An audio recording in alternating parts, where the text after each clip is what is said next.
Now we are going to learn about navigation. The most complex form of spatial orientation is navigation. Navigation requires not only a compass or a directional sense but also some kind of map. According to some scientists, navigation involves following three types of orientation, like the pilotage or steering a course using familiar landmarks, compass orientation, the ability to head in a particular compass direction without reference of landmarks, and true navigation, the ability to orient toward a goal such as home or breeding areas without the sense of landmarks and regardless of its direction. This true navigation requires more than a compass because the animal must not only determine the proper direction, it must also find its goal as the end of journey. Two ways in which animals navigate between two given areas, either by homing back to the home area or migrating to a new one, sometimes thousands of kilometers apart, has long intrigued to biologists. The term navigation implies two things. First, a degree of familiarity with the destination or goal, and secondly, a lack of familiarity with the geography of the area between the destination and the present position. Navigation is this a means of determining the direction of a familiar goal across an unfamiliar area.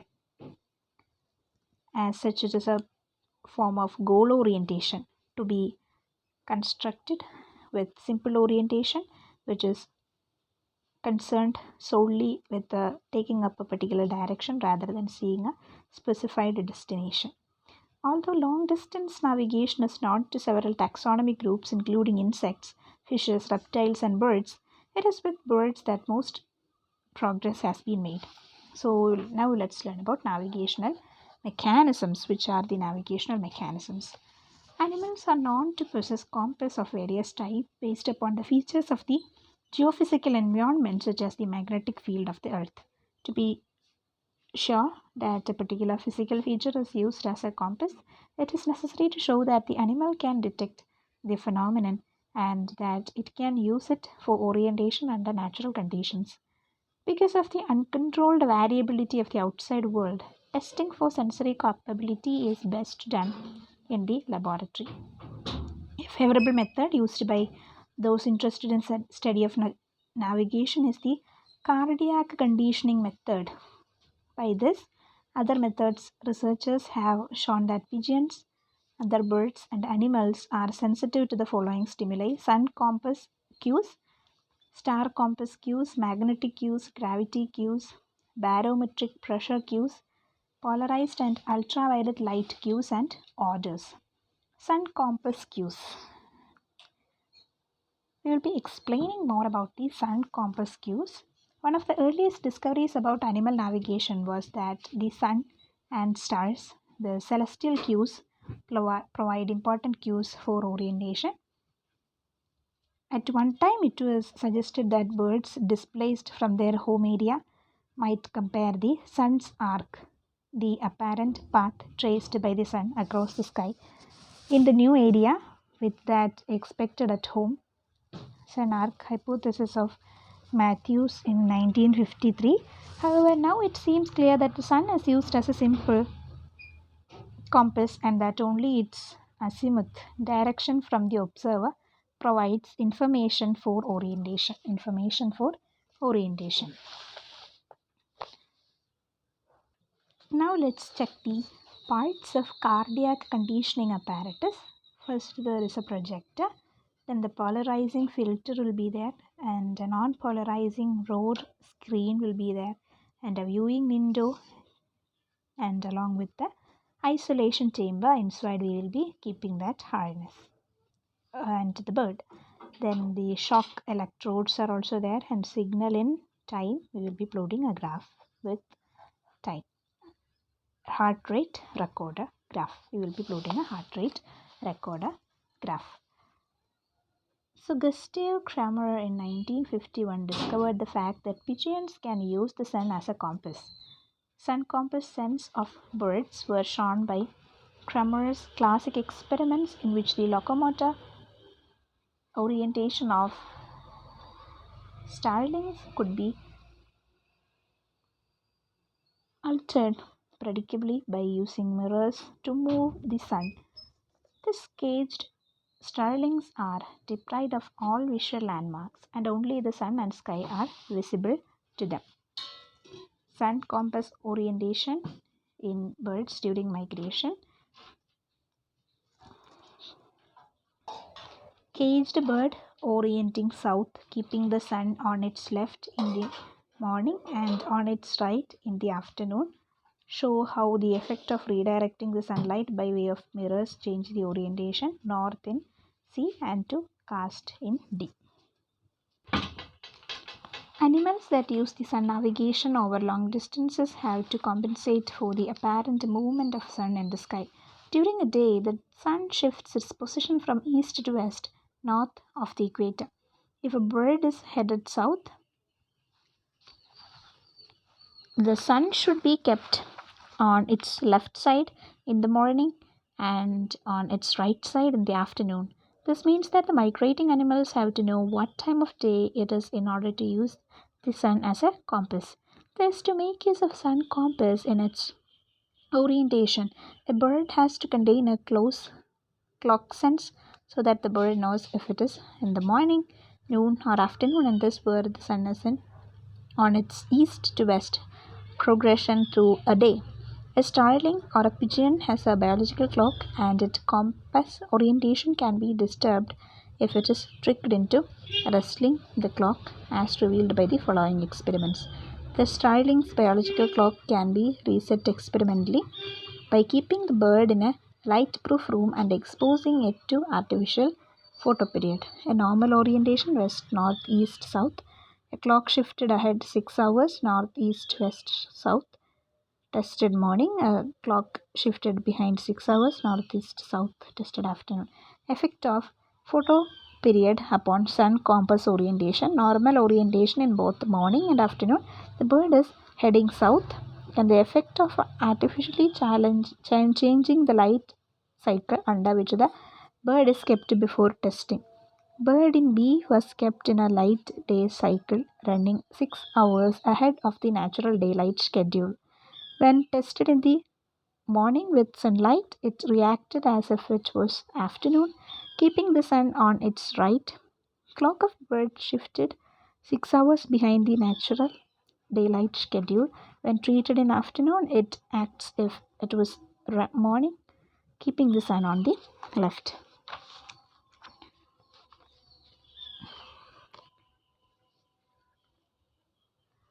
Some other scientists in various experiments with homing pigeons tested the effects of shifting the biological clock of 6 hours forward or 6 hours backward or by 12 hours. Okay? So, in pigeons, sun compass has been shown to be sufficiently accurate for navigational purpose. So, by homing pigeons experiment, their biological clock, we are shifting the biological clock 6 hours forward, or in some other cases 6 hours backward, or by 12 hours. Such a pigeon that has been trained on an artificial light or dark schedule different from the outside will navigate with predictable error beneath the natural sun. Pigeons who think it is 6 hours later in the day than it is will dead off 90-degree anti-clockwise away from the correct direction. Pigeons used to the northern hemisphere but moved to the southern hemisphere likewise orient with the predictable 180-degree error at noon.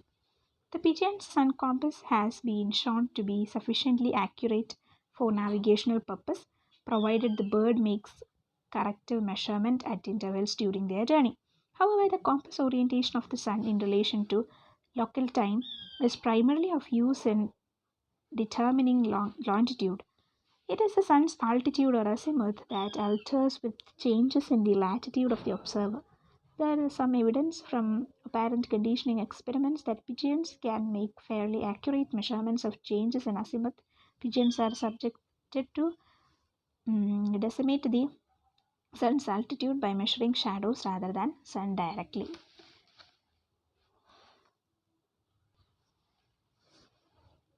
The pigeons were trained in a circular cage to look for food and peck in a particular compass direction. They were tested by counting the pecks of food dishes around the periphery, each dot indicating one peck. Direction of pecking of the controls are illustrated on the left side. Direction of pecking by clock shifted birds are shown. The directions of those that would be expected if the pigeons used in the sun as a compass, making allowance for the movements of the sun through a day. So, star compass cues we are learning about, like the sun. The stars also seem to provide only compass information. Unlike the sun compass, however, stellar navigation does not require time compensation. Stellar organization has been shown in a number of animal species. For example, if songbirds are caged during the period when they normally would be migrating, they show a typical migratory restlessness. At night, this directionality is related to the stars, and Belarus released mallard ducks, that is Anas poikiloringus platyringus, at night with small lights attached to its feet. Birds released under the clear skies flew almost directly north. Those released in overcast conditions flew in all directions. To a terrestrial observer, the stars appear as if on the inside of a spherical surface coiled in celestial sphere. At any given time, the stars form an infinite pattern on the celestial sphere, a pattern that moves so as to give impression that the celestial sphere is spinning. In reality, the Earth is spinning about its polar axis. The point in the northern sky about which the celestial sphere seems to rotate is called the north celestial pole. A group of major stars such as North Star or Star Polaris and Big Dipper are located very close to this pole, and for practical purpose, North Star can be used to determine the observer's northerly direction. The North Star provides a reliable fixed compass cue. A classical study using indigo bunting in New York has supported to hypothesize that star patterns are used in navigation. The small bird moves between breeding sites in the eastern half of the United States to a wintering home in central Mexico or the Caribbean islands in a series of nighttime flights. In a series of elegant experiments using the apparatus illustrated in a planetarium, Steve Ellman showed that Buntings used learned star patterns rather than the azimuth of individual stars to cause the axis of apparent rotation of the night sky. So, planetarium sky is there. Opaque circular screen can be seen. Wire screen top will be there, and bloating paper funnel will be there, and the experimental cage for measuring migratory restlessness, and the bird bunting which stands on the ink pad attempts to leave the cage. It produces inky footprints on the bloating paper lining the funnel.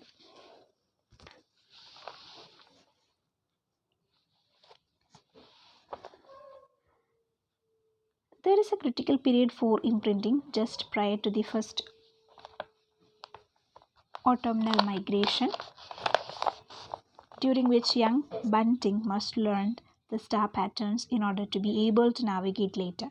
However, while birds initially respond to the rotation of stellar consultation, they use it only to learn the star patterns which indicate the axis of rotation, North Star and other fixed stars of northern celestial pole. Therefore, after they rely on the learned pattern, the axis of rotation is merely a reference point against which stars' celestiations patterns are calibrated. Then we are going to learn about the magnetic cues. In 1882, Wigner suggested that the Earth's magnetic field could provide a navigational grid. Birds might be able to detect and measure the three essential components of the field: intensity, inclination, the angle made by the field with the horizontal, and declination, the angle between magnetic and true north. since isoclines of intensity and inclination tend to cross at oblique angles. Miniature magnets have been found in bacteria, honeybees, and pigeons. Honeybees can detect magnetic changes of less than 10 raised to minus 3 Gs. This is evident that the internal clock of bees influenced by magnetic phenomenon. William Keaton in 1971 showed that homing pigeons were also sensitive to magnetism. Walcott in 1972 with pigeons and Southern 1972 with laughing gulls have shown that altering the magnetic field about a experienced bird either by strapping a bar magnet to its back or by outfitting the subject with helmet consisting of a Helmholtz coil powered by a mercury battery on the bird's back will disorient the bird if it is released farther home but only on overcast days. Otherwise, sun cues like pros- sun cues fake take precedence, a fact that originally led workers to conclude incorrectly that a bird could not detect magnetic field cues. The orientation of homing pigeons is influenced by changes in the magnetic field by Helmholtz coils. The coils above the pigeon's head and around its neck induce a relatively uniform magnetic field through its head. The coils are powered by small mercury battery on the bird's back. Direction of the induced field can be observed simply by reversing connections of the battery. The strength of the magnetic field can be varied by controlling the amount of current passing through the coils. The dots represent the angles at which bird flew off from the release site. The direction home is straight up, straight down, representing 180-degree away from home. There are two magnetic conditions which do not affect orientation on sunny days left but do on overcast days night. Next point is the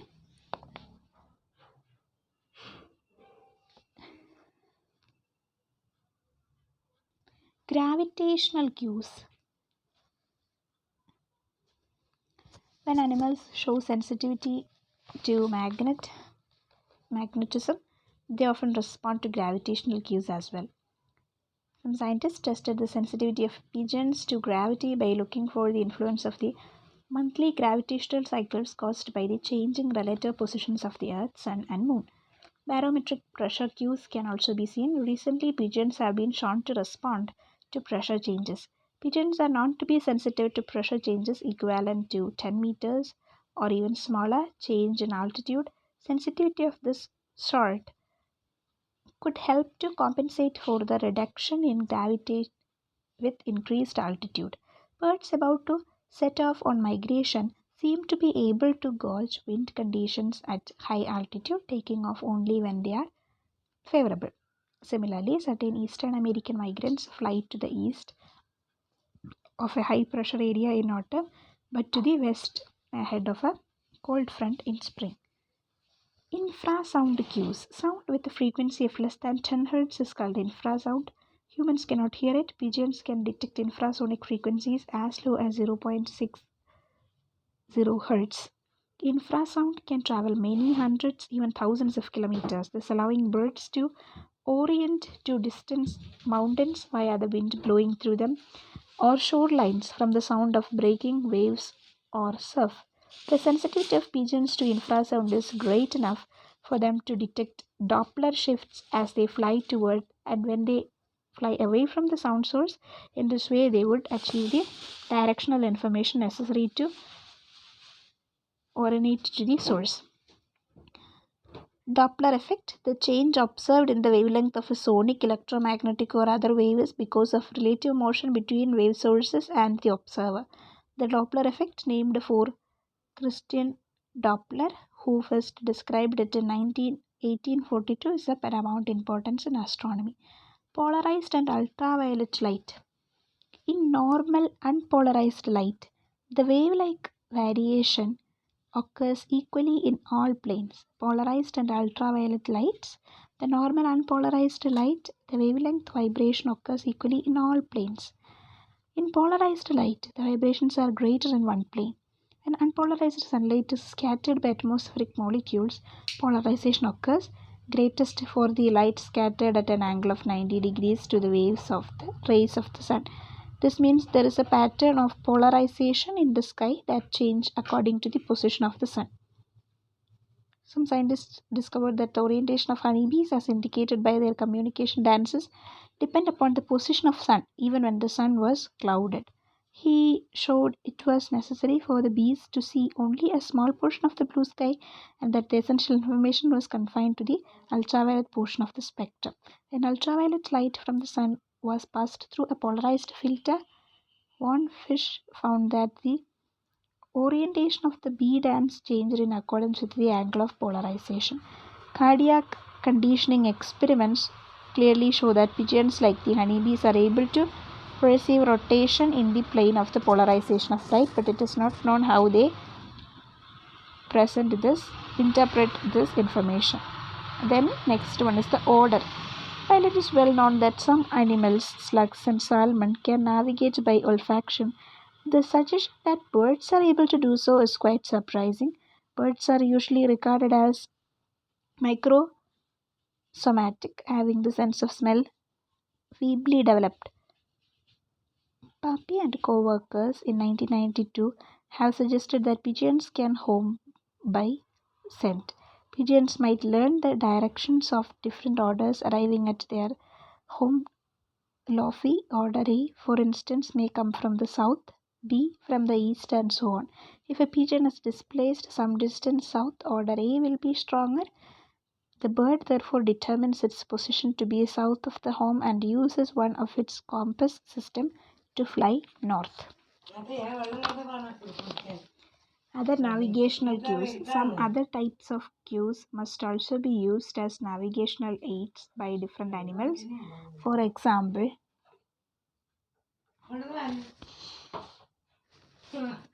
fish can navigate. Other navigational cues. Some other types of cues might also be used as navigational aids by different animals. For example, fish can navigate using carbon dioxide concentration gradients, temperature gradients, sound from other fish, geoelectric information, olfaction, magnetism, polarized light, and the sun.